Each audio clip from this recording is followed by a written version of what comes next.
हम माई बहन सुनने के लिए नहीं कलाकार बने हैं। माई बहन सुनने के लिए जो कलाकार बने हैं उसको सुनाइए। चुप हूँ, मुंह में उंगली डाले जा रहे हो, देख रहे हैं 2-3 महीना से।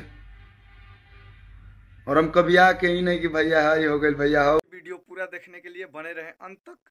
और देखिए, एक ही वीडियो में खेसारी लाल और अरविंद अकेला कल्लू भी दोनों लोग लाइव आकर अपना अपना बात रखे हैं, अपना अपना विचार रखे हैं कि किसको कौन उंगली कर रहा है, कौन क्या कर रहा है। तो ये पूरा वीडियो देखने के लिए अंत तक वीडियो में बने रहे और पूरा वीडियो को देखें, तभी मामला आप लोगों को समझ में आएगा और फिर आप कमेंट करके बताएं कौन सही है कौन गलत।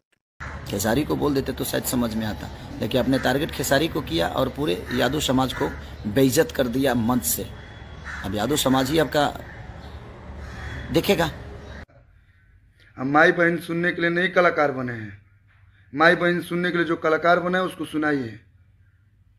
चुप हूँ, मुंह में उंगली डाले जा रहे हो, देख रहे हैं 2-3 महीना से। और हम कभी आके ही नहीं कि भैया हाय हो गई भैया हो गई। हमको माई बहन सुनाइएगा, हमसे नहीं बर्दाश्त होगा। इतना दिन शांत थे, मुंह में उंगली लगा के मत बुलवाइए मेरे से।